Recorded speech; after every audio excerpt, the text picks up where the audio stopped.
Welcome, one and all. Good afternoon. Today is a special day in two ways. This is Teachers' Day Samvaad talk. The last two Teachers' Day Samvaad talks were delivered by our very own Professor Sadagopan and Professor Desai last year. And this time we have Professor Ananthanarayan from IISc. So I would request you all to welcome him with a loud round of applause. So this also, and this is for your information, this also happens to be our Silver Jubilee year. And we are going to complete 25 years next month. No, this month, sorry. This month we are going to finish 25 years of existence. And some of the lectures that have happened this year have been tagged as Silver Jubilee lecture. This is one of them. So this is both a Samvaad talk as well as a Silver Jubilee lecture. And of course, we are looking forward to a nice lecture now.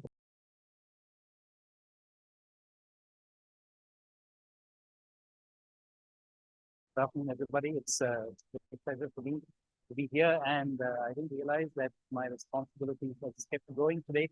It's not sure if I'm equal to the task of giving the Silver Jubilee lecture, but I'm here now, so there's nothing I can do about it. Also, I was a little trembling at the thought of stepping into the shoes of Yogi Desai and Sadagopan, so it's really going to be a difficult act for me to follow, but let's see how it goes today. So this is the topic that I've chosen. It's called This Joy of Discovering Modern Era, Some Reflections and Directions. And I feel it's a particularly apt topic to speak about on Teachers' Day, which is, of course, tomorrow. We commemorate the birthday of one of our early presidents, as Radhakrishnan, who, if you remember, in his era, for somebody to go to England and to be a professor there and to have become, an author of so many books and so accomplished, how difficult it must have been for someone like him. So it is, in a way, it's very apt that we celebrate his birthday as Teachers' Day. And as somebody who has spent more than 2 decades in the business of teaching, I really feel that it's an honor for me to be speaking on this particular occasion. There are a couple of things that I want to say, which are so obvious. They're so obvious that unless if someone tells you, you don't know what it is. So Patrick Winston, who is one of the philosophers on how to give talks, always points out that all of us have only one language processor. Either we use the auditory language processor or we are using the visual language processor. So my request to you today is to not look at your laptops and your smartphones, because if you're looking at one of those, you will not be able to listen to me. He also gives tips on how to write slides, and I'm actually violating some of those laws because he says you shouldn't overburden slides. So unfortunately, you will find that some of my slides are going to be a little dense. So I do hope that every one of you will be able to take something home from this next 45 minutes for what I have to say on this particular subject. Now, in pedagogy, there is something that is known as cognitive stress. So whenever anybody has to learn something, there's a degree of stress associated with that. It is not like easy listening. So I hope that I have your attention for these 45 minutes. And I'll toss some ideas around which are relevant for all of us, whether we are students or whether we are teachers or researchers in this particular scheme of things, because we are all here today involved in the business of higher education. And one of the things that motivates us to be here rather than in some other walk of life is because we are actually interested in what we are doing. We are all particularly poorly paid, and the fact that we are here for this means that there is something else which motivates us. So these are all the things that I will be playing around with. And I will be looking primarily at many anecdotes from many different branches of science, physics, biology, mathematics, theoretical computer science, topics that I'm sort of familiar with, but these are only representatives. It doesn't mean that these are the only examples one must look at, but I do believe that the things that I will be talking about will be universal. So let me begin here. And of course, if there are any questions or anything that you want to ask at any stage, since we are a small and cozy crowd here, let's feel free to stop each other and discuss. So I would like to dedicate this talk to all the martyrs of knowledge, young and old, and make sure that your sacrifices are not forgotten, just as I hope that 100 years from now, our sacrifices also will not be forgotten. So let me begin with this portrait here is somebody that many of you would know. There's a very distinguished mathematician and also has contributions to physics. There are spaces named after him, the Hilbert spaces, which are fundamental to the construction of quantum mechanics. So he made a statement, and when he defined something called the Hilbert program, which later we know cannot be realized in mathematics, but this was his driving philosophy. So he would say, we must know and we will know. So the first part is our innate desire for knowledge, and the second part is related to how we will come to know through our own processes of learning and our own processes of struggle with the unknown. So these are the two things associated with that. So, yeah. I also want to show you a picture here of a certain person who we all ought to know, but most people actually don't know who it is. But I'm not going to tell you right now who it is, but later on in the talk, I'll tell you who this is. He's a person who has been, who's not with us anymore, but whose legacy is being talked about more and more now, but more about her later.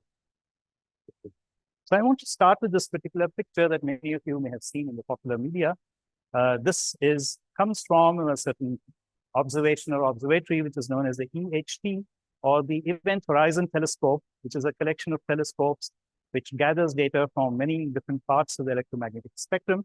And then there are very powerful computers which, kind of assimilate this data and produce pictures of what these different telescopes look at. And this is a picture that was published maybe about 2 years ago already, probably even a little more than that. And this is what is called a black hole horizon. Now, a black hole by definition is something that you cannot see, right? So here, obviously, we're not seeing the black hole, but we are seeing something that is consistent with the existence of a black hole, which is sitting inside the heart of that bright donut. So these are all false color images. It has to do with the temperature of the gases that are floating around and falling into that black hole eventually. Now, in order to compose a picture like this in the year 2021 or 2022, so much technology goes into these things.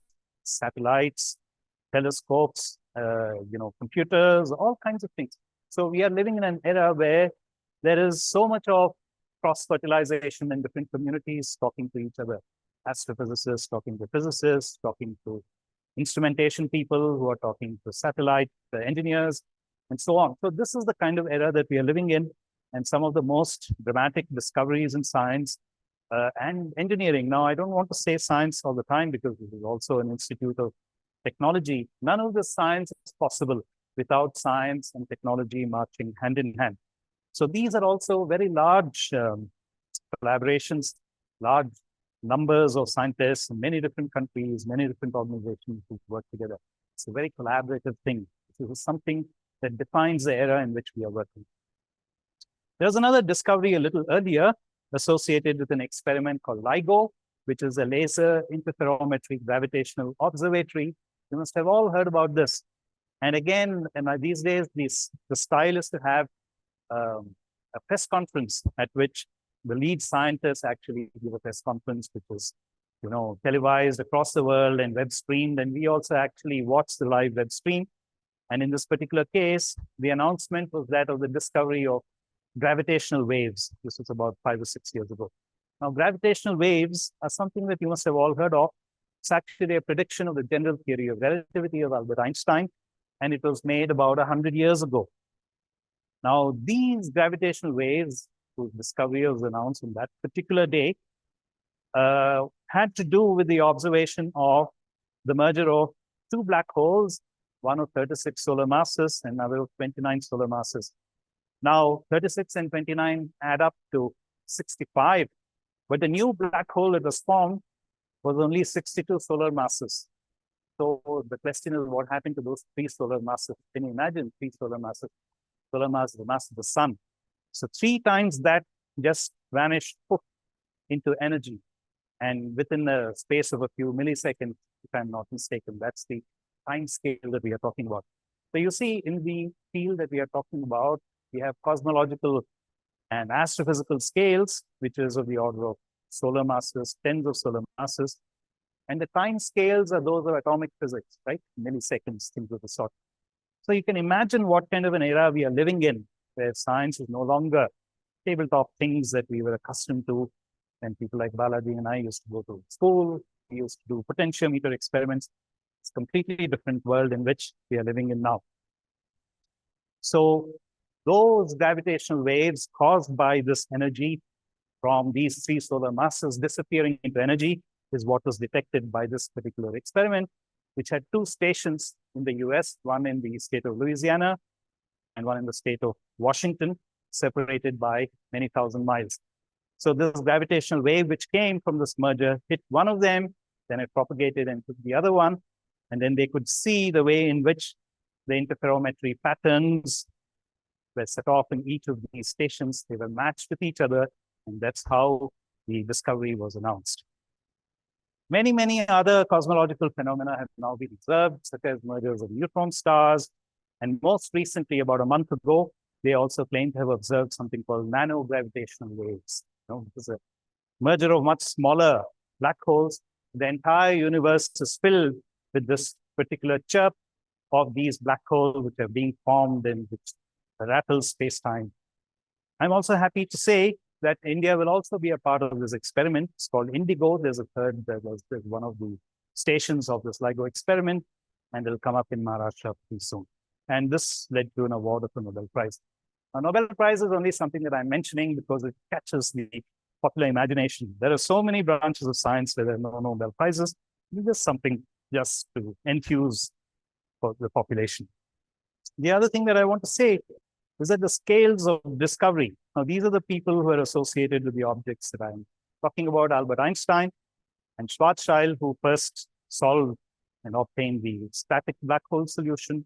Another one was the spinning black hole due to Roy Patrick Kerr, who's still alive. It's totally, these are all contemporary figures. Schwarzschild, poor fellow, he found the black hole, and then soon afterwards he died in the World War. He got some deadly infection and he was gone. So it was 100 years between the prediction of the gravitational waves and its discovery. So you see, these are all things that we have to keep in mind. What is science? People may say, what are you doing? What kind of science? What is it good for? You never know.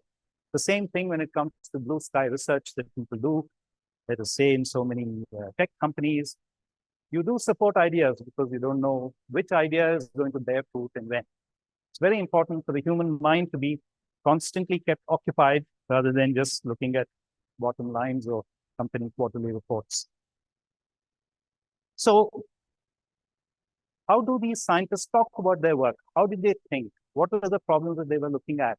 How did they arrive at a solution? So sometimes it's best to go to them and ask, how did you find a solution to a particular problem?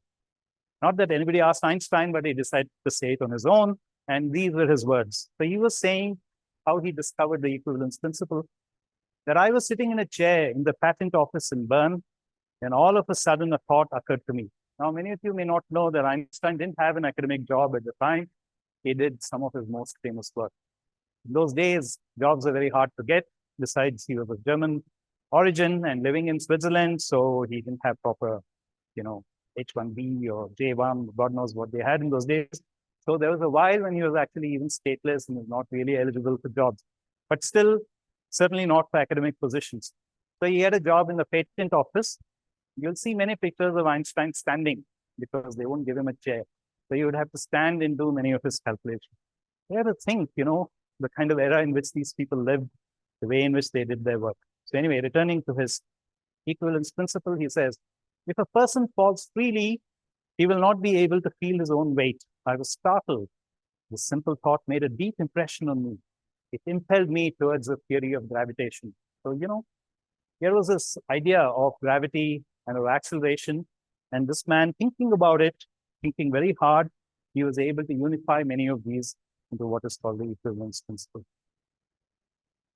Chandrasekhar, another very famous person, this is what he has to say about the universe and about phenomena around him. So you may or you may not agree with what he says, but this is what he says. In some strange way, any new fact or insight that I may have found has not seemed to me as a discovery of mine, but something that has always been there and that I had a chance to pick up. This is what Chandrasekhar says. This also ties into many questions of reality, and in particular about mathematics and mathematical objects. and among mathematicians amongst you, such as Dr. Manisha Kulkarni, who I met today, they will be wondering, does some mathematical fact exist before you have discovered it? This is a debate that goes on. I don't have any particularly strong views either one way or another. I have not thought enough about it. But according to Chandrasekhar, they all exist before, and it is up to you to go and pick it up with your hard work. Just to tie up some of the things that I was saying earlier. So this is the kind of problem that we are looking at, where we are looking at the fundamental building blocks, which are quarks that we say, and we know that quarks sit inside nuclei, which in turn make up matter and molecules, which in turn make up things like grains of sand, which lie on the beach in Goa and Marina Beach, Madras. And here is a human foot shown on this particular scale. The dimensions are a foot. And in the small print here, you have the length scales associated with the phenomena that modern science today tries to explain, all the way from the quark structure up to sand in the earth and the solar system, and then to galaxies, and all the way up to the cosmic microwave background radiation. We are the only country who are fortunate enough to have leader of the political party named after the cosmic microwave background radiation, Jagat Prakash Nadda. So there you go. So bring in a little bit of humor just to wake up everybody after a nice lunch today.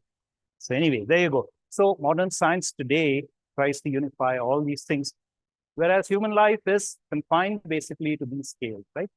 It's confined to the scale of molecular biology, let's say, and it's confined to the scale of sand particles and of human scale dimensions.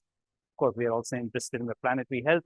So you may think biology basically is these scales over here, mathematics and physics are all the scales that are shown over here. So far I talked about very large scales, like black holes, talked about Einstein and the universe and so on. But the field in which I work, which is elementary particle physics, we are interested in the basic laws that govern the interactions of matter, such as, say, charged particles, or let us say the decay of a radioactive nucleus, for instance, radioiodine or radiocarbon. We know that it's a weak interaction that is responsible for the decay of radiocarbon or for medical isotopes. So the full theory that describes the weak interactions required the existence of a particle that is known as the Higgs particle. And I'm sure many of you have come across this. In the year 2012, this particle was also discovered at an experiment that was conducted in Geneva, which is called the Large Hadron Collider. Now, there's one more thing that I want to point out, that for this theory to be mathematically consistent and to make sense, there's a physicist, Peter Higgs, who in the year 1964, a very good year I might add, made a prediction that a new particle would have to exist. And there's a mechanism named after him, which is called the Higgs mechanism. There's some other authors who were associated with that particular discovery. But it took 50 years between the prediction of that particle and its actual discovery. So you see, today we need to motivate young people to do science. We can't immediately assure them of results, that we may have some ideas today. It may take 5 years for it to be validated, 10, it may take 50, it may take 1,000. We cannot predict, but that's the nature of science. That's the way it will be. And it will take many generations of experiments to validate scientific predictions and discoveries. Of course, these are all very complicated experiments and very sophisticated. I just thought that I should also advertise myself a little bit. What I do is this, as Ashok mentioned some time ago, my field is elementary particle physics, and I work on something called the standard model, which is electromagnetic interactions and the weak interactions. And in recent years, I've been working on mathematical methods to improve calculations associated with Feynman diagrams. Now, Feynman is a name who is very popular, very well known for his popular books, and he's a person, such a dynamical person, that charismatic, who has written books. He has had tons of television interviews and his famous lectures and so on. So he invented the diagrammatic method of describing particle interactions. They have a very precise mathematical meaning. But sometimes you draw a Feynman diagram and you have to know what it actually evaluates to. These are pretty difficult mathematical methods, and this is where I, along with my students, we have been doing a fair amount of work. So here is an example of a recent paper that we published, which actually looks more like a mathematics paper, but it also carries a very useful Mathematica-based code that is published along with this, which allows the user to compute objects that are known as Mellin-Barnes integrals. Now, Barnes is a mathematician from the late 19th century. So you have Ramanujan's advisor's advisor. So it's like you have a connection with him again. And Mellin was another mathematician from that era. In fact, some of the work of Ramanujan is Srinivasa Ramanujan. I'm sure all of you have heard of him. The most amazing persons ever, in my opinion, at least in recorded history, that his ideas and his notions continue to find application 100 years after his demise. And some of us, along with our students, we have been exploring some of his ideas and applying them to evaluations of Feynman integrals. So this was some work that we had done in evaluation of pretty complicated integrals that look like this. And we found a way of representing them in a way so that they could also be used for numerical evaluations. So even in our work, we bring in mathematics, we bring in physics, we also bring in computer algebra, we use Mathematica as a platform. Why Mathematica? Because it's just something that's very popular among particle physicists, just as is Maple and MATLAB and many others. I'm sure you have plenty of users of these languages here at the IIIT. So why should we do science? Why should we do all this kind of, blue sky research? So the question that everybody will be asked at one stage or the other. Definitely, if you write to funding agency, they're going to ask you, why are you doing this? So there was one such person, Robert Wilson, who submitted a proposal to the US Congress for funding. So naturally, he was called up in front of the US Senate.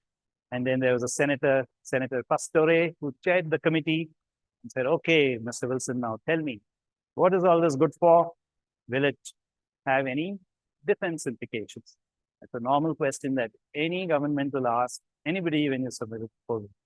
So this was his answer, which I think is very remarkable. And it's something that could be used across cultures and could be used in any country. You could just replace US by our country, and this is also true. So he says about defense. So he says only from a long range point of view of a developing technology. Otherwise, it has to do with, are we good painters, good sculptors, great poets? I mean, all the things that we really venerate and honor in our country and are patriotic about. In that sense, this new knowledge has all to do with honoring country, but it has nothing to do directly with defending our country, except to make it worth defending. So I find these to be very useful words that everybody can keep in the back of their minds if they're asked, why are you doing what you're doing? Is it worth doing? Is it not worth doing? All these things. So the question is, what is the nature of scientific discovery? This is the question that we need to ask. By the way, when I say scientific, you can replace it with technological discovery. Or this is just a broad framework within which I'm discussing some of these ideas. And it's even more true for applied research, that some areas require massive teamwork and technology for any kind of discovery. But we also know that there are many discoveries which can be done at the tabletop level. In fact, Sujit and I were only talking today about PDF. PDF is something that we all use now. It didn't exist, at least wasn't very common 20 or 25 years ago. And it turns out that there was one particular person who passed away about a week or two ago, who had this, he was fixated with this idea of being able to transmit information in a very faithful way. You take a copy and you send it. So in the 80s and all, you take something and you send it to somebody by email.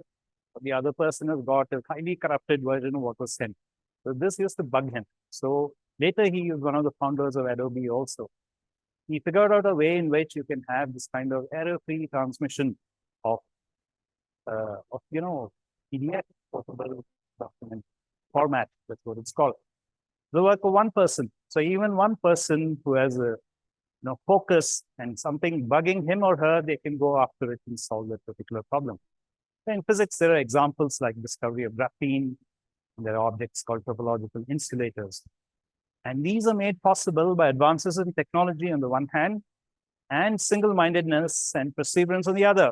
So the question is, which each one of you will have to ask, especially the students who will take up jobs in industry, what will you be your role as an individual? Will you be just one in a large team of people?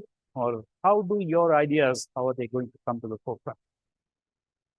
So the best way to answer this question is we cannot have a general theory about this. We can have, look at some anecdotes and what do people say about this. Then there's also a perpetual struggle in philosophy. One is called reductionism, which is breaking everything down to the lowest possible units from which you build the whole. And the other end, you have synthesis, because you bring in everything together and you get a new form. So this struggle is always present in human life, and therefore in any human activity, such as research or in your own workplace. Let me take some examples from mathematics. This is not for Dr. Kulkarni. Please don't listen to what I have to say. Very baby example. So one of the most famous examples, I'm sure everybody in this room knows about Pythagorean triples, 3, 4, and 5, 3 squared plus 4 squared is 5 squared. There are many such examples. There are infinitely large number of such examples. You can have whole number solutions for x squared plus y squared is z squared. And this is as old as Pythagoras. Of course, is also known, I'm sure, to ancient Greek mathematicians, to ancient Egyptian mathematicians, known to Indian mathematics, has to be, because it's one of the cornerstones for measurement of land, and so on and so forth, right? So we have to have known it.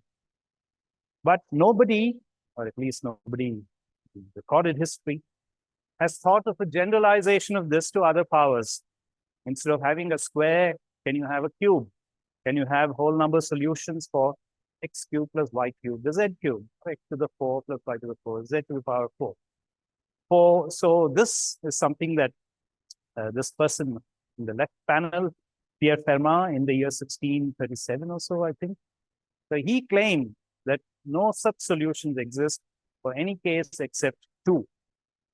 And he was able to prove it for a couple of simple cases with exponents.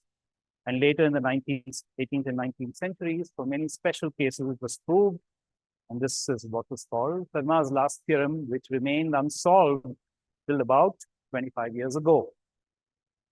Now, it's such a simple thing that you can even explain this to a child, what this particular problem is in number theory. It's a great problem, which took 350 years to solve. And it was so easy to state. Now, the hard part is to be able to prove it for every single exponent except 2. You can prove it for 85, you can prove it for 3 million, but you have to prove it for every single one of them. We can't sit and count, right? 1 million, 1 million and 1, 1 million and 2. You can't do that.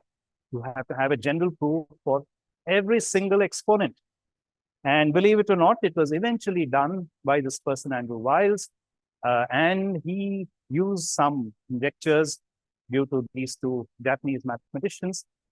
Now, all these things also have a human dimension to this. Now, these 2 people, Taniyama and Shimura, this was post end of Second World War. You can imagine countries in ruins, and people are still thinking about problems in mathematics. And then they found some important ideas which eventually led to this particular solution. So these 2 gentlemen, they made a conjecture, and it was important for this conjecture to be proved, and that was what was done by Andrew Wiles.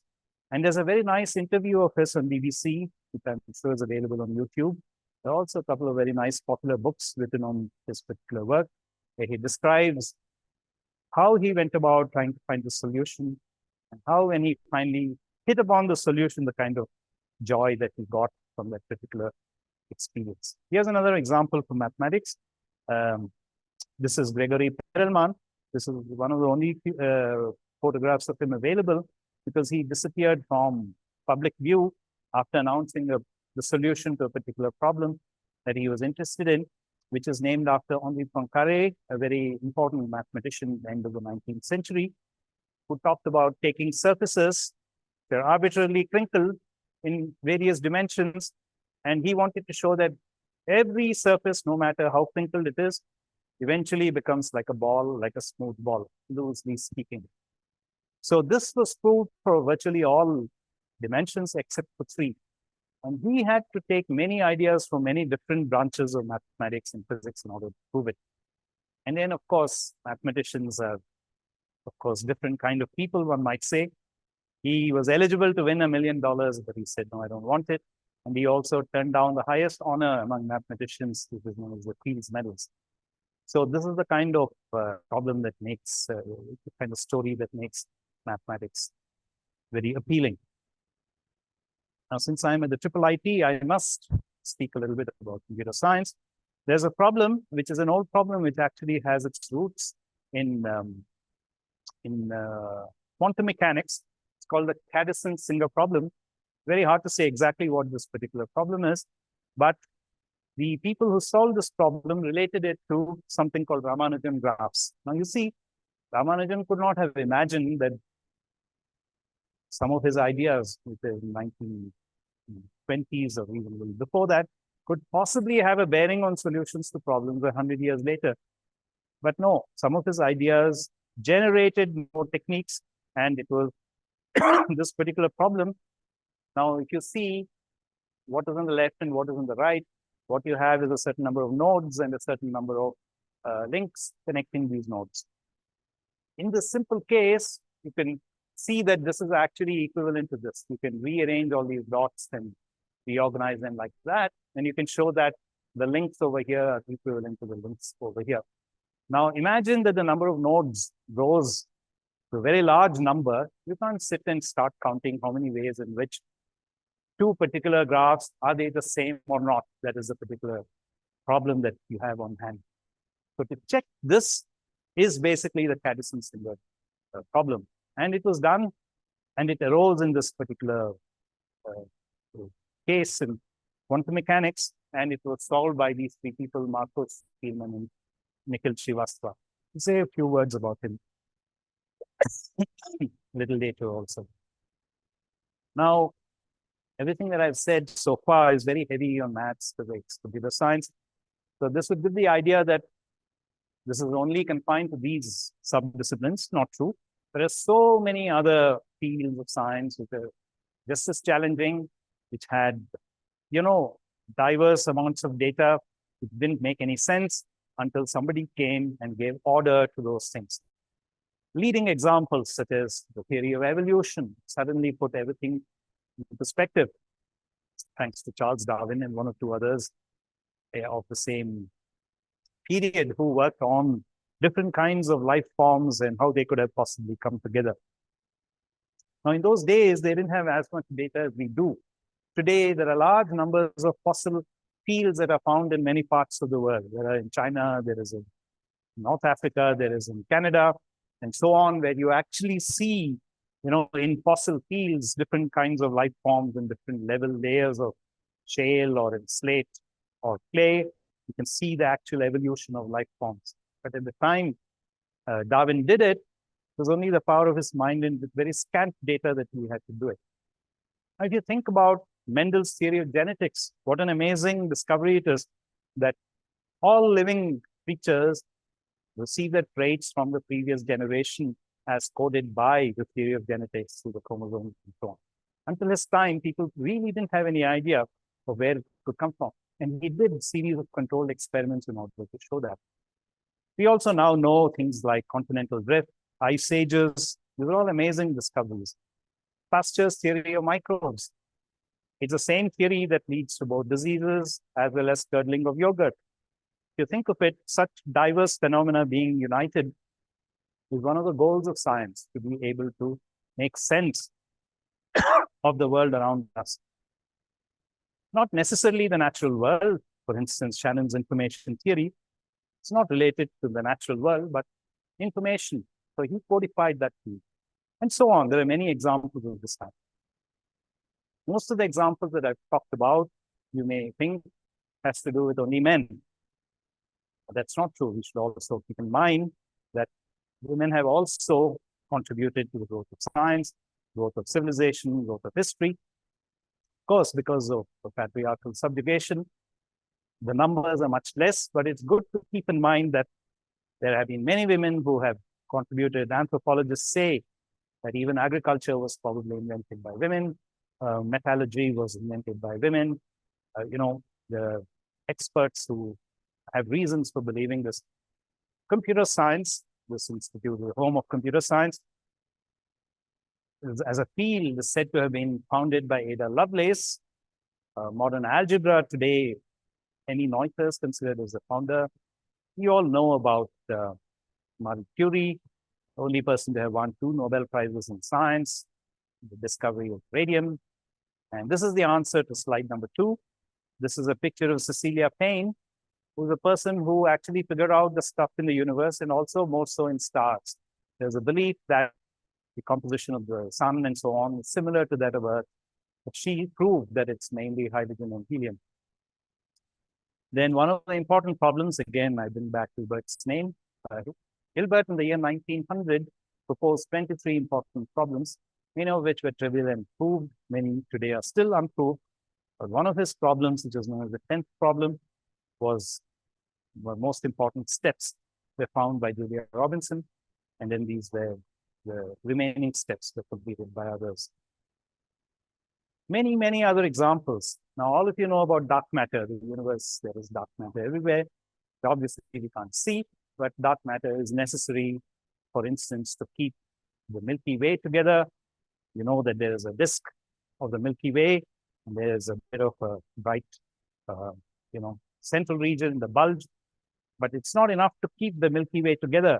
And we, in the solar system, when one of the outer spiral arms of the Milky Way, we would be flying off into some random direction. We still stay in the Milky Way because there's enough dark matter to keep us together. Jocelyn Bell, as you know, is one of the tragic stories because she's one of the discoverers of the pulsar, for which she was not given the Nobel Prize. And one of the bonuses of having been chairman of my center for almost 10 years was I got to have lunch with her one day in the guest house. The guest house food wasn't as good as your guest house food I've had. Then we all know about the double helix. There's one of the important pieces of work done by Rosalind Franklin. And many, many such examples that I could say. Now we have 2 Fields medalists who are women. There are many women in positions of leadership. And I could spend hours talking about these things. What about our own country? Everything that I've talked about, with the exception of Ramanujan, had to do with other countries and other parts of the world. But let me add that helium, which I mentioned, was actually discovered in India, in Guntur, during the solar eclipse by a French astronomer. So that's one thing we can be proud of, very important discovery. So before and after 1947, especially before, many of us know names like Ramanujan and Raman and Saha. These were all 3 independent figures, S and Bose. But later, as we got independence, we got many science managers, people who created institutions. Bhabha, for instance, created the entire atomic energy establishment. Sarabhai created the space mission. A few other examples, Rai Chaudhuri, whose equation is necessary for cosmology. Ramachandran, you may know, for the triple helix, the path to the double helix. Other names, people may not very much. It's something for you all to think about. When we are here and we say that, look, we've had science, good to educate ourselves. When I was the age of many students here, there were hardly any resources available for us to do all this research. Today, all of you have the internet. If you want to look up who is Harishchandra, you just have to put in his name. You have the information.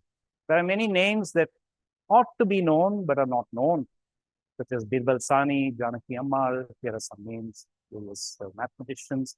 This is a random collection of names that come to my mind. I'm sure every one of you could have an honor list of your own. Here are some recent and some past stories. There was once a New York Times front page article on the work of Bose and Shikhande with Parker, where they disproved one of Euler's conjectures. Can you imagine making it a New York Times front page? If you're not a basketball star, imagine a mathematician making it to New York Times. Recently, I read there's a very nice website called Quanta, on which you get very nice stories about science. These people from IIT Madras, Ahmed Radar and Arul Lakshminarayan, they found some very nice solution to, again, a problem of Euler. It's called the 36 entangled officers. Sorry, there's a typo over there. Then one of my young colleagues who I've know by sight, but I've never spoken to as a recent solution to one of Hilbert's problems. But what really is a project of science? What really is a project of discovery? What does it mean to say that you have discovered something? What are the processes by which you establish that something is? Now, others have also thought about it. Jacques Hadamard, who's a very famous mathematician in the 19th century, and Helmholtz. How many of you here among the students know these names? Hadamard? Great. How about Helmholtz? Must know about him also. Helmholtz is known for his coil. He's known for his equation. I think he's also known for free energy, so many things. But he was also a medical doctor. And he was also the guy who invented the ophthalmoscope. Not bad for one lifetime. So anyway, he also spent some time thinking about the project of science. How you attack a problem, how you think about a solution. And only when you work on it, you get the answer, the solution. And of course, in science, it's very important to verify what you have done. Whatever you're saying has to be verifiable or falsifiable, one or the other. One is the negative or the other. So these are people who thought about these things. And today, we all agree that unless these things are done, you will not accept it as a solution. And this applies also to COVID vaccine, right? You won't go and offer yourself to somebody unless you're being verified at some level of certitude that it is true or it is not true. There are famous examples such as Planck, who gave his formula for the radiation law, for which two extremes were known. One was known as Wien's law, the other was known as the Rayleigh-Jeans law. And Planck found the formula which actually connected both of them. But he didn't know why exactly this formula worked. But within 2 months, he found the actual principle from which that equation would follow. That was his discovery of quantum mechanics.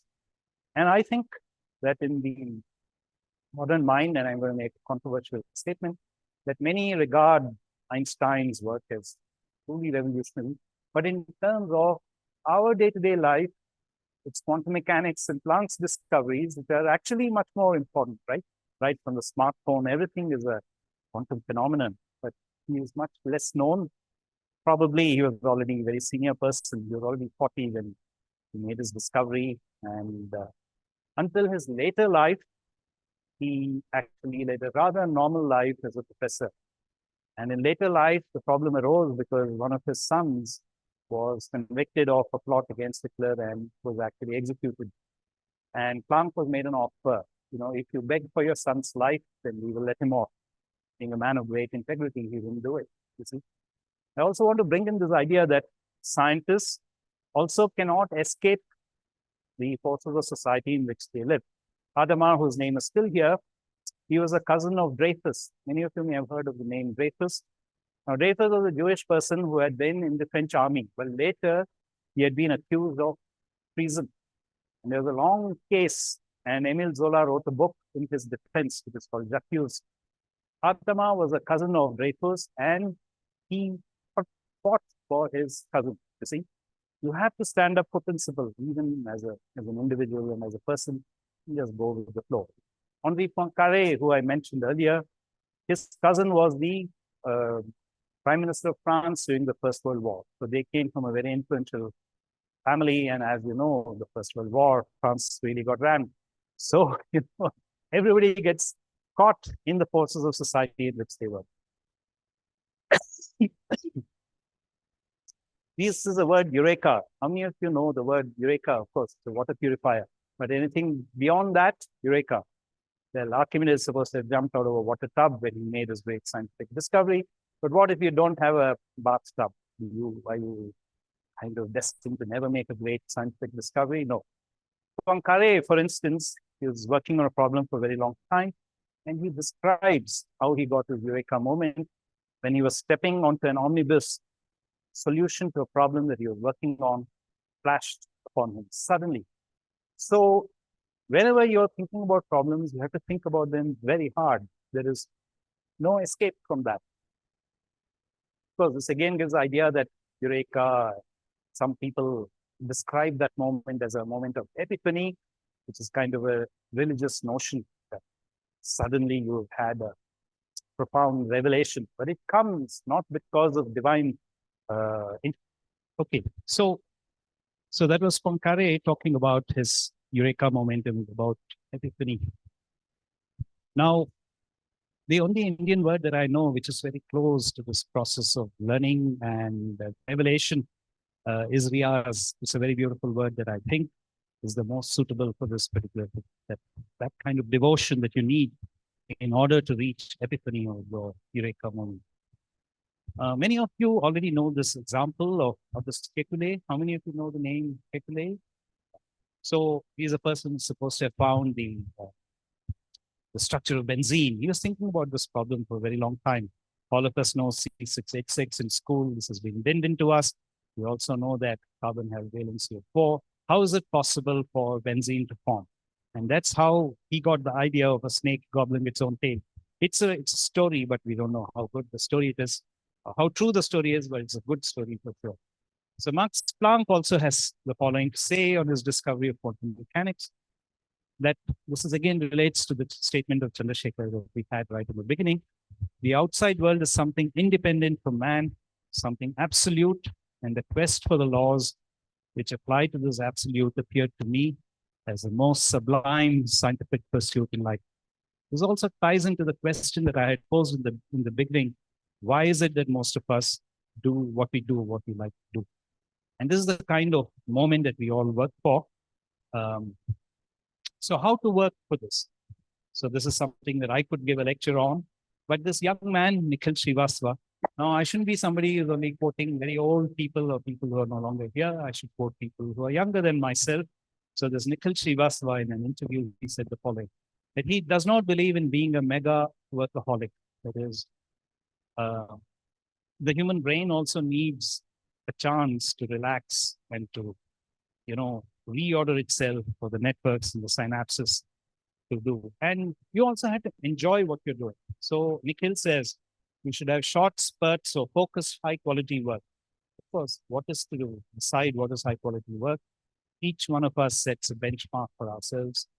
What is important work? What is focused work? So he also says productivity as for himself, this is a formula that he has for himself, it will not work for everybody, is deeply thinking about one problem for weeks or months and then taking time off. And this is another very interesting thing that he says. You should fail in different ways.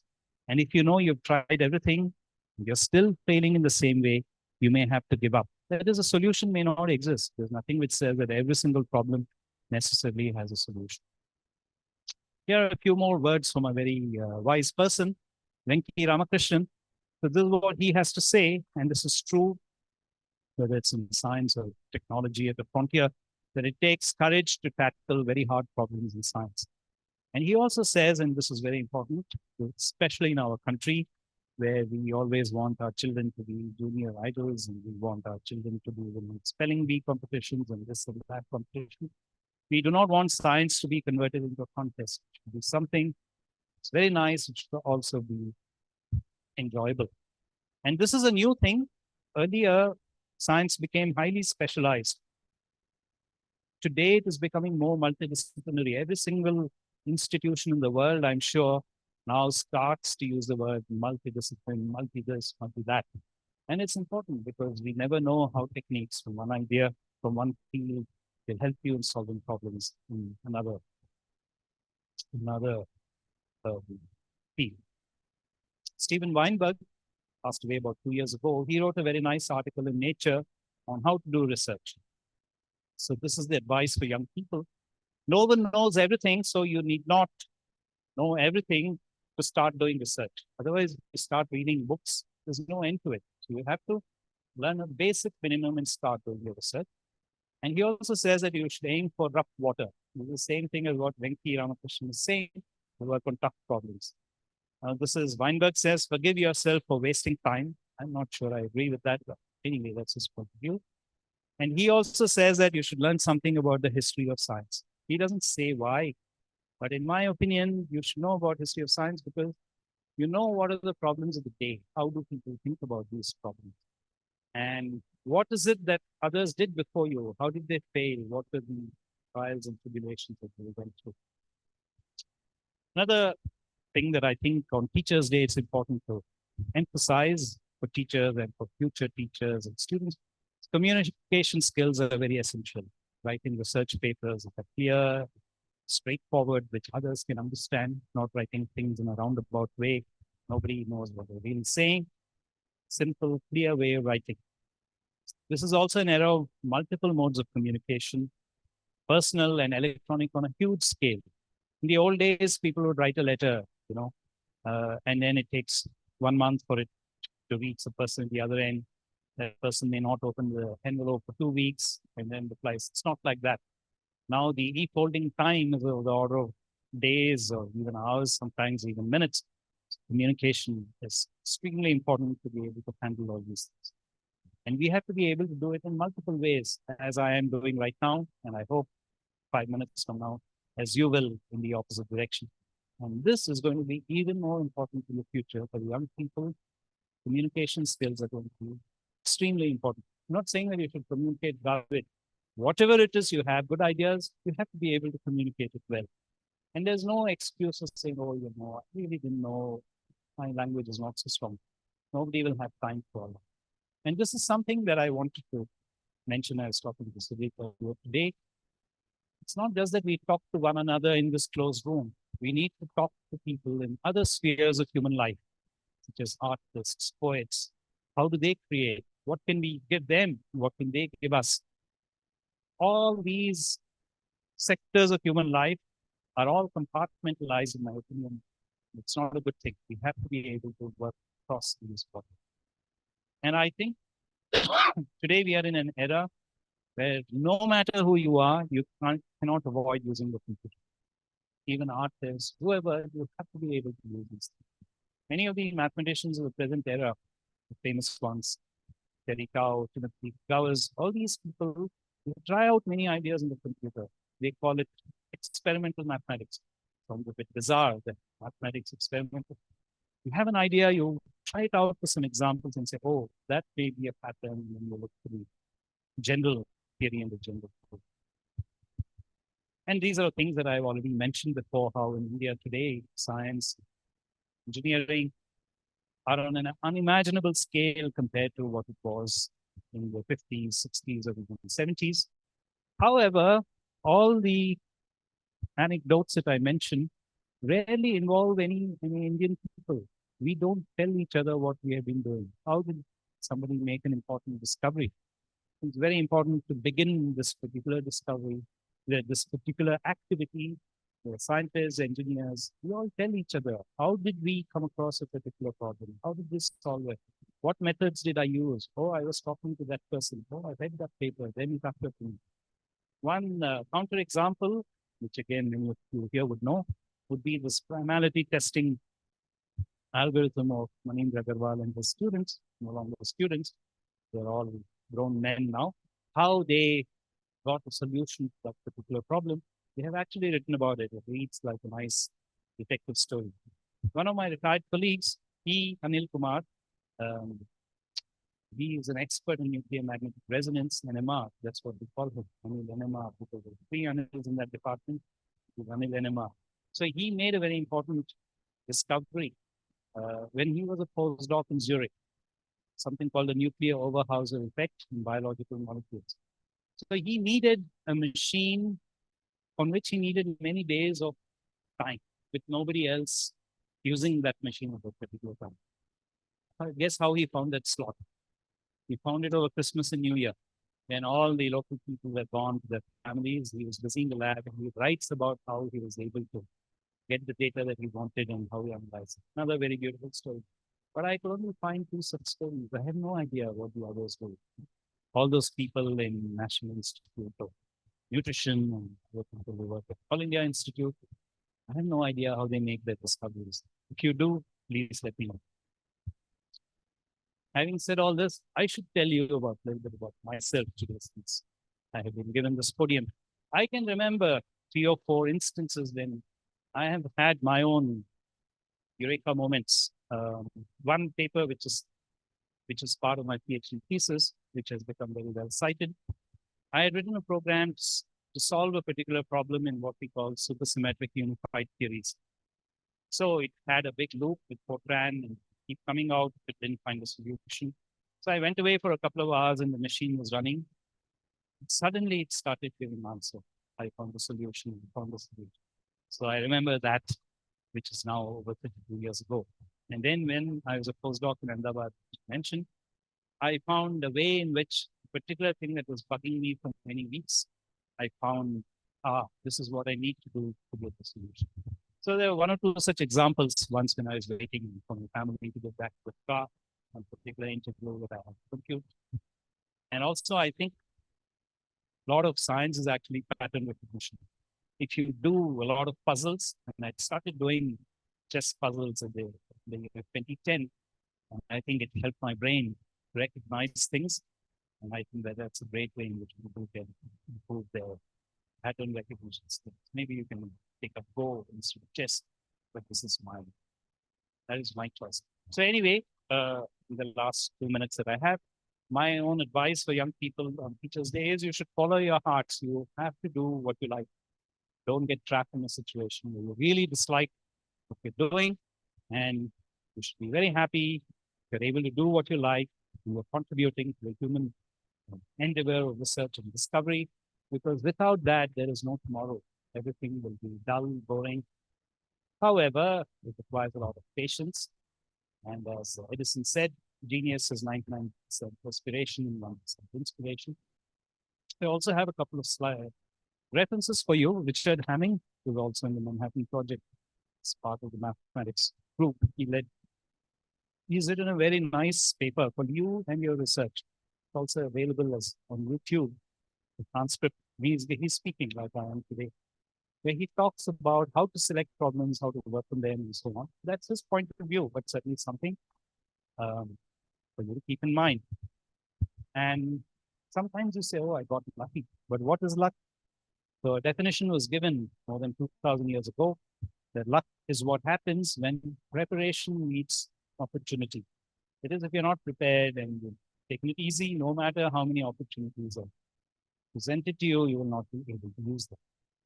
Of course, you may get lucky, you may not. There's no guarantee. Just these final words on why we do what we do. Very nice words on Charles Darwin. So there is, and he's talking about biology, it's the opposite of physics in the sense you get more and more diverse forms. There's a grandeur in this view of life.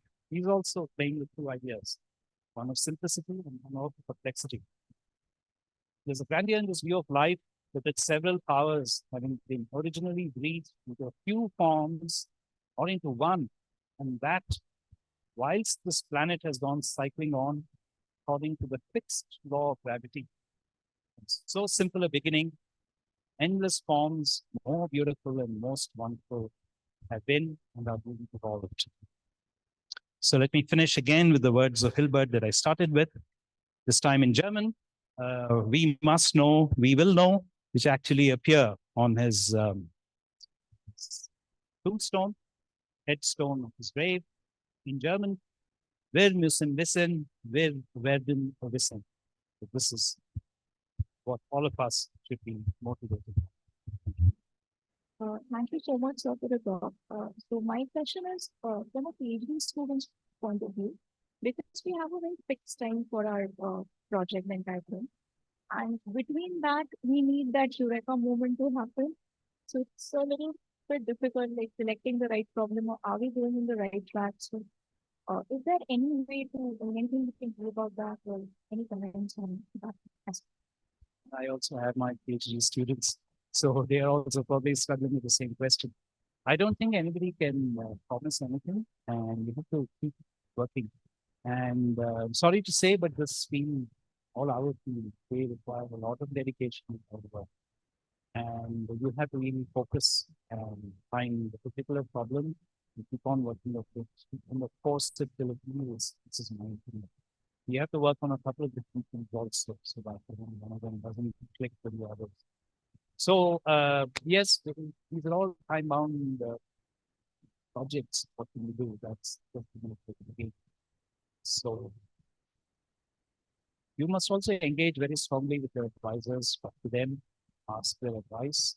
So they are there to help you. You cannot feel that I'm imposing myself on a supervisor. Doesn't mean that you call them up on Sunday evening at 10 p.m. But apart from that, they should be available for you and discuss. You also should discuss a lot amongst each other. You should have a peer group where you educate each other. Now, this is excellent advice that I've been giving my students for the last 25 years. So far, nobody has listened. So let me try this advice and you all see whether it works. But recently, I have had some students who are working with each other, and teamwork has helped all of them a lot. Each one of them has made tremendous progress because they have each other. And don't think that any idea of yours is really subpar. All ideas are the same. Your ideas may be as good as people in other places or in other environments, And if you have a really good idea, just pursue it. And don't give up after writing one paper. Work it out till the bitter end. This is the kind of advice that I wish somebody had given me. My own advisor told me once after I was no longer a student. If you have a good idea, make sure that you keep working on it's what counts. Did I answer your question? In more ways than one. So I just wanted to ask, like you said, like to any idea, you said there'll be many failures and everything. Like, what is the threshold point or something you feel should that to give up or like to continue or something?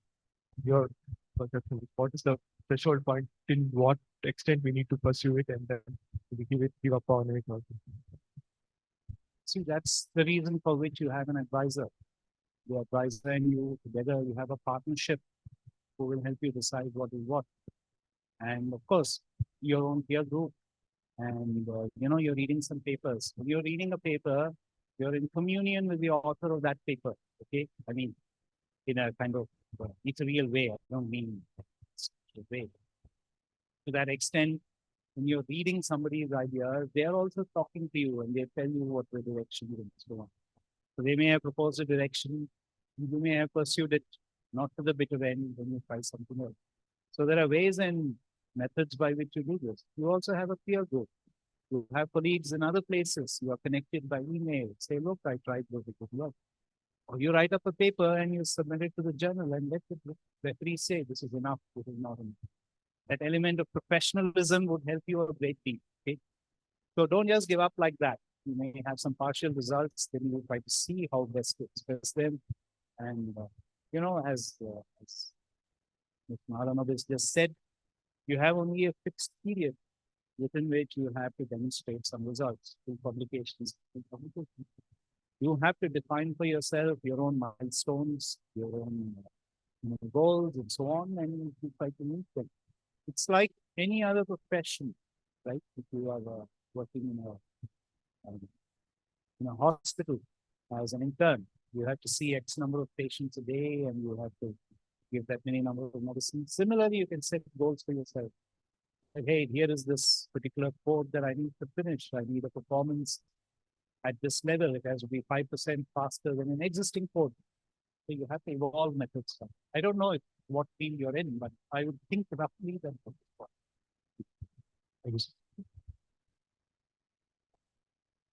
I have a question. So, if we, daily lives, we do have some ideas. So, like if you want to start let's suppose a startup or something like that. So we stumble upon different nuances in our life. So how to choose one of the best, or does it mostly by experience, but how to choose from the experiences? You say startup and products and so on. Yes, sir. Well, in that particular situation, you always have a market, free market, which is dictating many things to you. Roughly what is needed, what is customers, and so on. That already does a lot of the homework for you. You have to do the survey and you have to do that. Yeah, but it's hard for me to say because I have never written a patent in my life, never filed for a patent. None of my work has any application anywhere. So I'm not the right person to answer that question. But broadly, experience of life teaches you that, right? And if you have specific goals and you want to meet those goals, you have to work towards it. You shouldn't feel alone. Everybody should have some community. You have one or two partners, or you have two students with whom you are discussing. If you are completely isolated, you have nobody to talk to, you have lots of problems. You have one or two, you have a network support group. Many of these problems really find some resolution. Very excellent talk. Very inspiring. I think all of us will walk 2 inches above the ground for a few days at least. So I have an observation come question to share. Would like to hear your thoughts on that. So most of the people that you talked about here and their achievements, they were all very gifted people in some sense. And when, at least speaking for myself, when I was a kid, I also got inspired by similar stories. Edison and Isaac Newton and Archimedes. And in fact, I remember in my fifth standard, I literally would go and scavenge for broken bulbs in the dustbin because I thought I could also probably something else which has been driving me. And when the aspirations are nearly completely gone, I still feel equally charged and happy doing those things. What is Many of the romantic stories that we hear about, I haven't yet to see Oppenheimer. Is there anybody here who's seen Oppenheimer? Anybody? Oh, lots of you have seen it. How did you like it? Okay, bit of a propaganda movie, I suspect. So anyway, some of the great stories of remarkable achievements and so on happen at times in history which are not normal times. If you really think of European history, where so many of these discoveries and all have taken place, there were periods of extreme pain, suffering, destruction. All of 19th century, all of Europe they had a 100-year war, they had a 30-year war, 25-year war, they had a Prussian war, then they had a French war. So it's like that. So maybe when people are pushed to a corner, some of these things happen. Of course, they also had the colonial powers. They generated a lot of wealth that they took from other countries, built their societies, or during the Second World War with Oppenheimer and so on. I mean, you have 3 years to do something before the Nazis come knocking on the door, and so on. So under extreme conditions, they got very bright people and put them there with very well-defined goals and said, okay, you have to finish this Trinity, you have to finish Fat Boy, Little Man, whatever, right?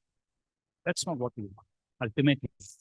Or you have, the Japanese or the Soviet Union. For them, of course, it is a great patriotic war to defend the country. What a price. You lose, 10% of your population. So the question that you're asking, one could turn it around and say, in normal times, what would motivate us, right? So this is, again, not such an easy question to answer. Maybe it is just an innate desire to learn about the world as human beings have. Just something that we enjoy doing. This is the kind of angle from which I'm coming. Nobody is asking you to do any research. It's up to you. Today, it doesn't matter for your promotion whether you write 16 papers or 3 papers. But you still have that urge to do it. I was in a college reunion the other day. Guys I had not seen in 40 years. At least 2 or 3 of them have already retired 5 years ago. And as their plane is landing after a holiday, they are planning the next holiday. Well, I'm the only guy who's still trying to do something. Why? Maybe I'm nuts. So it all is very personal, all these choices. What motivates people to do mathematics? Just the joy is just interesting when you do it. We should be glad that we have the opportunity to do it. A generation ago, that of my father, he didn't have the opportunity. He had to stop with the college degree and get a job because there was no money in his family. So it's up to us to benefit from the particular point we are in history, to do something that gives us joy. It may or may not contribute to society. It will if it is positive. But we also need people. You don't know when the next COVID pandemic is going to hit. You don't know. You need people who know statistics, who know biology, who know chemistry, to save human race. So there's also that imperative that we need a body of highly trained people, active, motivated, to meet the challenges of society. But we don't know where it's coming. I don't know, it's a very rambling answer to your question, but I hope at least part of it is useful. Yeah, I'm going to make a slightly different tack what you said. I mean, you said we're looking for advances in normal times. I wonder what is the normal, right? From whose perspective, right? That's a very phenomenological question, right? So is war normal time? We can have any given point of time war going on in some corner of the planet or family. So that's so I think the larger issue is I think to understand the specific social context in which individuals are given the ability or liberty to undertake certain kinds of discoveries or whatever. Because some of these things may have security implications, not have, and so on. And the larger purpose, I think, of sort of this kind of work is not just about what we do on a daily level, but also, as they say, it's about speaking truth to power. What are the sort of established sort of institutional structures that you're actually addressing? What is it that you're taking on? We talk about a problem, but what is a problem? Right? Who gets to define it? Who gets to affirm it? Right? So that is one. I mean, the second thing is about which I want to sort of perhaps just a comment, is the whole notion of we use terms like the joys of discovery, being creative, and so on. And we use it in a sort of day-to-day way. We have certain ideas about what it might be. But I think, from a more sort of conveying that idea in more sort of definitive terms, it might help to actually look at breaking down. So thinking about, when we talk about physics, or when we talking about any across the spectrum of knowledge, not just limited to the physical or the biological sciences or engineering, is the larger sense of design. How do you actually put together different kinds of elements, whether you talk about multidisciplinary intelligence, etc., whether it comes from your own field or otherwise, how do you actually put it together, right? The issue here, there are two sort of questions here. One is, what is the inspiration behind what you choose to define as a problem? Because, and then only then you start to put together different elements, you start to assemble them to come up with something that you call a quote-unquote a solution. I think in more pedagogical terms, one of the things that we don't do, at least I've not seen enough of, is actually looking at these such cases, the specific inspirations for what came to constitute the problem, the different elements, the sort of the combinatorial possibilities that were actually examined, rejected, and then led to a solution. And how is it that people actually started to think about this and started to legitimize? Here, the whole question of what Thomas Kuhn said about paradigm shifts, right? In terms of saying, particular paradigms fell into acceptance. What is the social context for that, right? Why did we make these kinds of shifts? When did certain things get legitimate? I think these kinds of issues, I think we don't adequately address in how we think, because people are so caught up in the nitty-gritties of their work. They fail to sort of step back and say, why is it that something is considered to be creative and something else is really not? And to put this all together. So No, all those comments are, of course, very valid. So as I was saying, it was very personal. What you consider as something that is a high point of your own discovery, what your peers consider, or what your community considers, or what your employer considers. So there is a hierarchy of these things also. And of course, it also depends on these factors. I may be doing something that I consider probably useless, but suddenly if it finds an application in the next spacecraft, then suddenly people say, oh, this is very good. Things of the sort. Many of these things are also serendipitous. It's more direct in things like, let us say, drug design or pharmaceutical research, where everything that you do is immediately translatable into some benefit for mankind. There are other things which are not so direct, and that's how it is. For instance, this problem that we solved, what this red letter that I mentioned, it was actually sort of a 100-year-old problem. The reason why we were able to solve it now is because of the availability of computers and enough people learning mathematics and putting together various things. So we never know. And tomorrow, those integrals may appear in some other branch of mathematics or in physics and may allow you to solve a problem with the same data design. Who knows? So that's the thing. Of course, everything will not be measured in terms of specific economic milestones. It will just be intellectual development. Also in the culture, in the culture of science, in the culture of learning, of education. where the deliverable is just high society, high civilization. One of the goals that not everybody had this luxury. Fritz Haber between the First World War was called saying, now you have to develop mustard gas. Like it or not, you have to do it. The wife told him, if you do this, I'm going to kill myself. And he said, my country is more important than my wife. And she kept her word. Also depends on the historical context of this. Thank you.